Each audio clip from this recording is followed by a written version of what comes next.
ஸ்ரீமதி ராமானுஜாய நமக. உங்கள் அனைவருக்கும் வணக்கம். நான் ரங்கநாதன் ராமமூர்த்தி. 4வது திவ்ய பிரபந்தத்தில் பெரியாழ்வார் திருமுறையான 3ஆம் பத்தில் 6ஆம் திருமுறையில் 5வது பாசுரத்தை இன்று நாம் பார்க்க இருக்கிறோம். முன் நரசிங்கம் மதுவாகி அவுணன் முக்கியத்தை முடிப்பான், மூவுலகில் மன்னர் அஞ்சும் மதுசூதனன் வாயில் கோலின் ஓசை செவியை பற்றி வாங்க,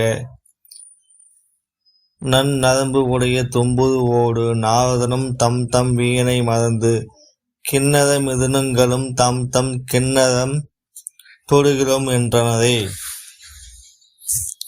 முன்பொரு காலத்தில் நரசிம்ம அவதாரம் எடுத்து இரண்யாசுரனை அழித்தவனும் மூவுலகிலும் உள்ள அரசர்களும் கண்டு நடுங்கும்படி மது என்பவனை கொன்றவனாகிய எம்பெருமான் கண்ணன் தன் வாயிலே வைத்து ஊதிய கோலோசையானது நல்ல நரம்புகளை உடைய வீணையை வாசிக்கும் தும்புரு நாரதர் தங்கள் வீணையை வாசிப்பை மறந்தனர்.